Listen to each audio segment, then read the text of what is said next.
Imagine standing in a crowded airport terminal in mid-July. The hum of fluorescence vibrates through the air, carrying the scent of stale coffee and jet fuel.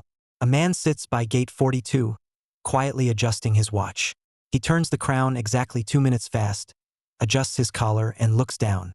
A passing observer glances at him and instantly decides he is an anxious executive late for a flight. But what if that entire conclusion is a complete lie? In movies, genius detectives glance at a stranger's shoes and deduce their entire life history, medical conditions, and deepest secrets. It makes for incredible television. However, actual behavioral experts, clinical psychologists, and seasoned interrogators will tell you a far more sobering truth. You cannot read a person like a book. You can only read a shift in a person over time. That is the entire game. The professionals call it baselining. Before a trained observer attempts to decode a single movement, they spend the first few minutes establishing what a specific individual looks like when absolutely nothing is at stake. How fast do they naturally talk? Do their hands rest calmly? Or do they rhythmically tap their thighs? Do they maintain steady eye contact, or do they stare at the carpet like it owes them money? Here is the twist that ruins most body language guidebooks. Crossed arms do not automatically mean someone is guarded or defensive. Sometimes it just means the air conditioning in the room is set to 65 degrees. Sometimes it simply means they have no idea what to do with their arms, which, if we are being completely honest, applies to most of us at every awkward dinner party we have ever attended. A human behavior only transforms into useful information when it noticeably deviates from that specific person's normal baseline. If your naturally chatty coworker suddenly goes quiet the exact second you mention the upcoming quarterly audit, that sudden silence is valuable data. But if your quiet coworker stays quiet, that is just a regular Tuesday afternoon. This is precisely why online lists of body language tricks fail so miserably. Touching your nose does not mean you are spinning a web of deceit. It usually just means your nose itches. Decades of peer-reviewed research on human deception consistently reveal that there is no single universal physical indicator for lying. Pinocchio's nose does not exist in real life. What expert observers actually track is the sudden shift. The relaxed individual who suddenly becomes tense, or the answer that comes far too fast when every previous answer took 3 seconds to process. In your initial moments with anyone, the experts are not decoding your soul. They are recording your baseline. They are building the before picture so they can spot the after. The real skill is not hyper-observation. It is patience. Most people want the magic trick, but almost nobody wants to do the quiet homework. Somewhere around 30 years ago, an entire generation of corporate leaders decided that a handshake was the ultimate personality test. A firm grip meant a strong leader. A soft grip meant untrustworthy. A bone-crushing grip meant someone was overcompensating for profound internal insecurity. But here is the strange part. The handshake itself reveals almost nothing reliable about a human being's character. What behavioral researchers actually watch is everything happening around the physical greeting. The approach speed, the timing, and crucially what the rest of the body is doing while the hands touch. Pay close attention to whether the person turns their entire torso toward you or simply swivels their neck like a security camera while their body remains pointed directly toward the nearest exit. That distinction matters far more than people realize. Former FBI counterintelligence agent Joe Navarro has written extensively about how the human brain directs physical movement. He points out that our feet and torso are vastly more honest than our facial expressions. Faces are heavily trained. We have all been practicing polite smiles and attentive nods since preschool. But almost nobody remembers to manage their feet. This is why someone can stand in front of you smiling and nodding enthusiastically at your story, while their feet are already turned 45 degrees toward the hallway door, silently filing for emotional divorce from the conversation. During an initial meeting, a trained observer tracks spatial orientation. Does this person open their chest posture toward you, or are you receiving a guarded angled view? Do they step into your space or subtly lean away? None of this is mystical mind reading. It is simple attention to primitive approach and avoidance signals that mammals have used for millions of years. A dog does it at the park. Your domestic cat does it in the kitchen, though with a cat the answer is almost always avoidance. There is a vital caveat here. None of this functions as a definitive lie detector. Someone angled away from you might just be shy, exhausted, or deliberately standing closer to the buffet table, which is actually a brilliant strategy. Physical orientation is a signal of immediate comfort, not permanent character. But comfort is valuable data, and people leak that data from the neck down constantly while carefully managing everything above the collarbone. You meet a stranger at a coffee shop, and before they have finished taking their first sip, some unconscious engine in your brain has already generated a comprehensive summary file. Friendly, untrustworthy, desperate for attention, or probably hosts a podcast nobody listens to. You did not consciously sit down and decide to judge them. It happened automatically, like a sneeze, but with lasting social consequences. Psychologists refer to this automatic processing as thin slicing, which is the act of formulating broad conclusions from microscopic samples of human behavior. And here is the genuinely unsettling truth. It actually works surprisingly well under specific conditions. In a landmark set of psychological studies conducted by Nalini Ambady and Robert Rosenthal back in 1993, participants were shown brief muted video clips of college professors teaching. Some of these video clips were as short as 2 seconds long. The participants were asked to rate the teachers on basic effectiveness. Unbelievably, those instant snap ratings made after watching seconds of silent footage predicted the professor's actual end-of-semester evaluations from real students with startling accuracy. Seconds of muted video matched months of real-world classroom lectures. Your brain is a pattern-matching supercomputer trained on every human interaction you have ever witnessed since birth. It processes subtle changes in vocal tone, posture, physical energy, and facial expressions vastly faster than your conscious mind can form a single coherent sentence. But this is precisely where your brain starts lying to you. Thin slicing is incredibly accurate about certain obvious social traits, but it is disastrously wrong about others. Your quick gut reaction is decent at detecting high extroversion or baseline warmth. However, it is utterly terrible at evaluating complex attributes like honesty, intelligence, or actual professional competence. In those critical areas, our rapid snap judgments mostly track completely irrelevant variables like physical height, facial symmetry, and a booming voice. Research consistently documents the height halo effect, showing that tall individuals, particularly men 6 feet 2 inches and above, are disproportionately selected for leadership roles simply because our primitive brains mistake physical scale for natural capability. The expert move is not trying to suppress thin slicing entirely because you cannot turn off your evolutionary wiring. The secret is treating your very first impression as a flimsy hypothesis rather than a final verdict. Notice the gut reaction, and then actively look for evidence that contradicts it. Amateurs form an immediate impression and spend the rest of the interaction gathering supporting evidence like a lawyer who has already billed the client. Your gut is a useful scout, but it is an awful judge. Stop letting it rule the entire courtroom. Consider what happens when you ask someone how their weekend went.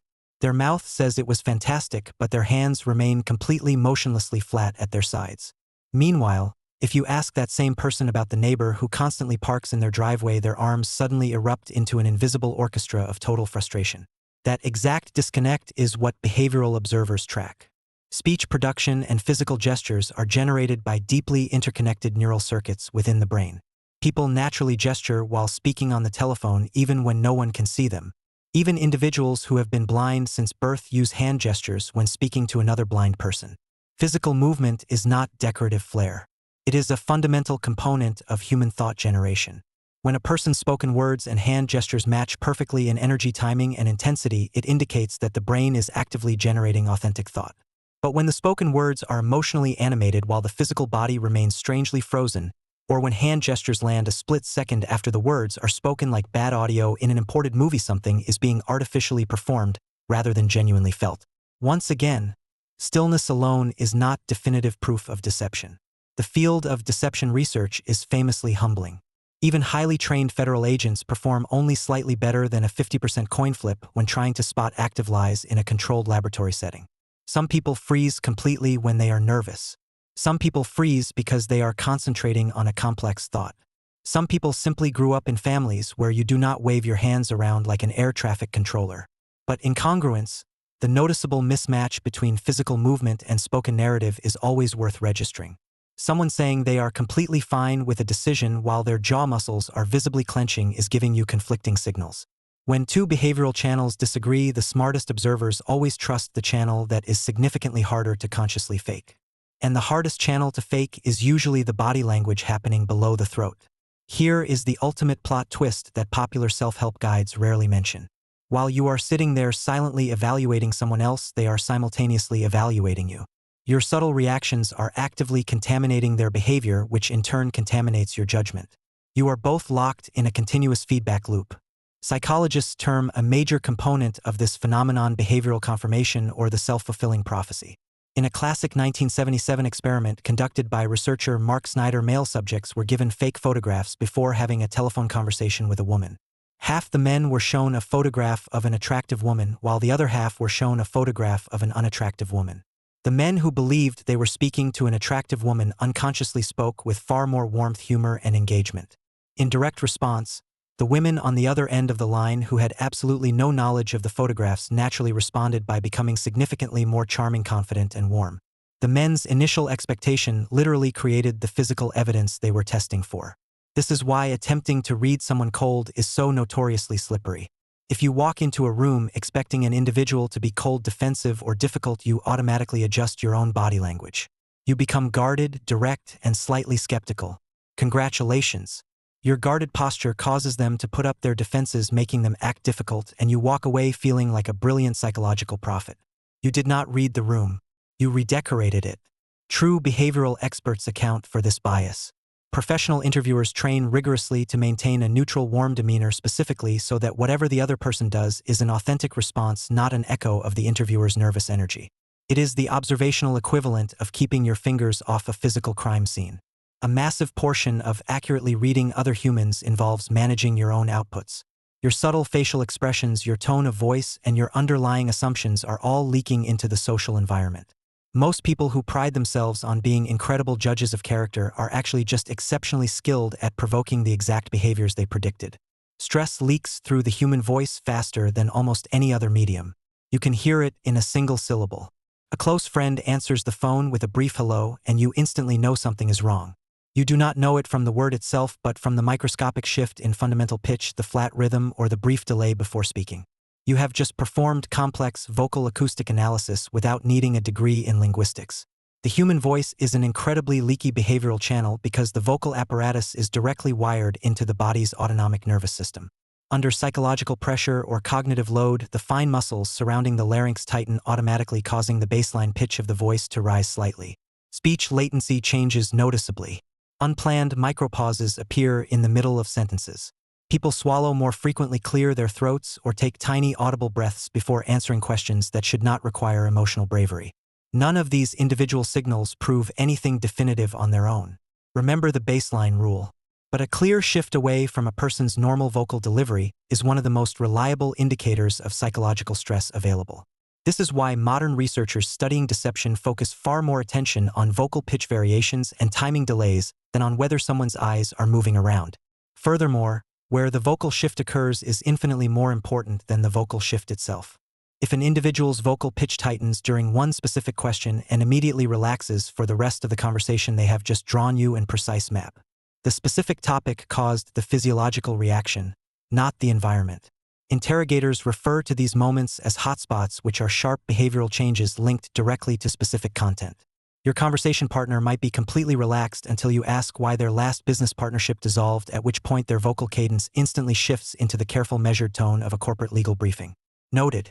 The human face can hold a fake smile through incredible amounts of tension. The human voice, however, is essentially an untrained animal. It simply reacts. Listen less to the specific words people select and focus deeply on what their voice physically does while those words are being delivered. The words represent the official press release. The voice is the live microphone left on after the speech. Pay close attention to what a person does during the initial moments of a conversation when you are the one speaking. Do they ask you a genuine question, or are they simply buffering, visibly waiting for their turn to talk? This observation might sound like basic conversational etiquette, but it is backed by serious academic research. A series of detailed studies conducted by researchers at Harvard University examined conversational dynamics across hundreds of deliberate interactions and speed dating events. The researchers discovered that individuals who ask more questions, specifically follow-up questions, are consistently rated as significantly more likable and authentic. In the speed dating datasets, individuals who asked frequent follow-up questions were dramatically more likely to secure second dates. A follow-up question provides unequivocal proof of responsiveness. It demonstrates that the listener's brain actually processed your input rather than using your speaking time as a loading screen to prepare their own next anecdote. Behavioral experts utilize this phenomenon as a clear diagnostic tool. An individual who asks 0 questions during an interaction is telling you exactly where their conscious attention resides, and it is a tiny room where they are the sole occupant. An individual who asks basic surface-level questions but never asks a single follow-up is merely following an artificial social script. But an individual who notices a tiny detail you dropped in passing 3 minutes ago and asks a thoughtful follow-up question about it possesses a rare level of genuine attentiveness. You can fake attentiveness with your face for a minute or two by nodding along politely. You cannot fake a high-quality follow-up question. There is no cheap, low-effort shortcut for genuine listening. If you want to observe someone's true emotional baseline, deliberately drop 3 full seconds of complete silence into the middle of a steady conversation and carefully watch what unfolds. The vast majority of people will react as if all the oxygen was suddenly sucked out of the room. They will say almost anything, no matter how awkward, just to fill the quiet void.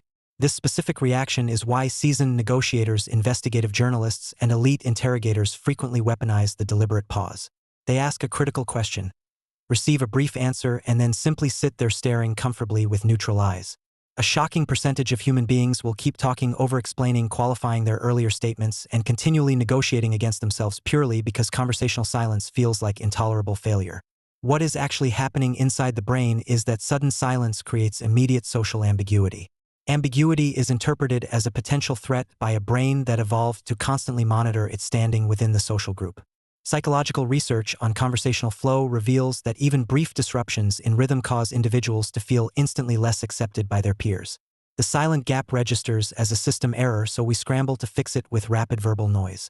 During an initial meeting, notice who can sit comfortably in a pause and who treats brief silence like an emergency alarm. Individuals who are truly comfortable with silence tend to be secure in their environment, comfortable with you, and grounded in themselves. Individuals who panic and fill every microgap are handing you their underlying anxiety wrapped in a bow. Pay close attention to the specific words people utter when they are frantically filling empty space. Nobody plans their filler words in advance. They leak directly out of whatever thoughts are actively occupying the subconscious mind. The deliberate pause is a trap door, and people fall right through it holding their unfiltered thoughts. It is time for a brutal statistical cold shower. In study after study evaluating human observation, average people successfully detect lies at a rate of roughly 54%. If you simply flipped a quarter every time someone spoke, you would achieve 50% accuracy. Decades of personal life experience, gut instincts, and confident advice from relatives at family dinners have collectively managed to beat complete randomness by a pathetic 4 percentage points. What makes this reality far worse is that personal confidence and actual accuracy have almost zero correlation. The individuals who are most loudly vocal about their ability to spot a liar are not measurably better at it than anyone else. They are simply far louder about their flawed conclusions. Psychologists have thoroughly documented the illusion of transparency, which operates in 2 distinct directions. We systematically overestimate how easily other people can see our inner emotional states, and we simultaneously overestimate our ability to read the internal states of those around us. Everyone walks around believing they are looking through a clear glass window, when in reality they are mostly staring at a complex mirror reflecting their own biases. True behavioral experts understand these severe limitations, which is why their professional conclusions sound surprisingly humble. They do not say he is definitely lying. Instead, they say his vocal pitch changed significantly when the financial contract was mentioned, and I want to investigate why. They generate operational leads, not final court verdicts. Amateurs deliver confident verdicts, and those rash verdicts mostly reveal the amateur's own blind spots. The ultimate skill in observing human behavior is constant recalibration. It is holding your initial reads loosely, updating your assumptions the moment new evidence appears, and remembering that a nervous innocent person and a guilty person present identical physical symptoms from the outside. The traveler fidgeting endlessly through airport security is almost always just an exhausted person who hates airport security. If someone proudly tells you they can always spot a liar, you have learned exactly one reliable truth. They have no idea how often they are being fooled. Every single observational technique we have explored so far is merely a mild warm-up compared to this final diagnostic tool. Behavioral psychologists, veteran clinical therapists, and professional con artists, who share a fascinating and uncomfortable overlap in skills, all agree on one fundamental truth.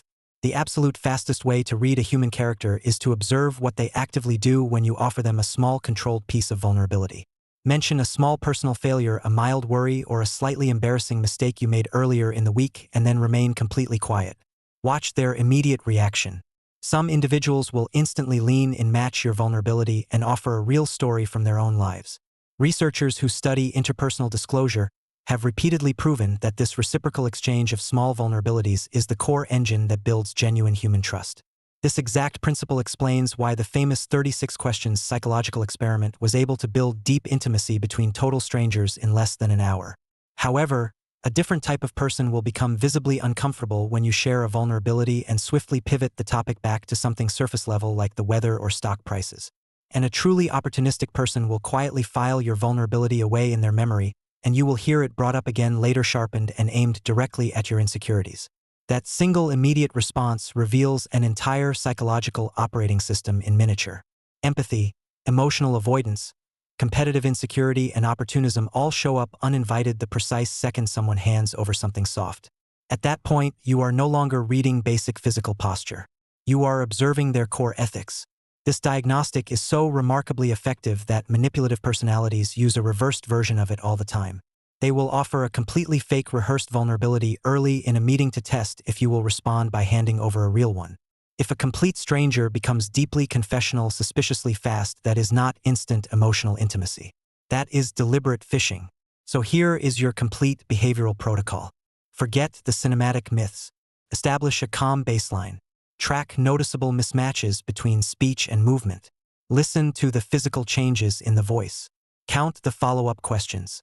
Allow silence to do the heavy lifting. Doubt your own absolute certainty. And if you truly need to know who someone is, show them a tiny crack in your armor and watch whether they reach for glue or a crowbar. Human beings tell you exactly who they are every single day, mostly by accident. All you have to do is stop rehearsing your next sentence long enough to actually notice. Until next time, this is this channel.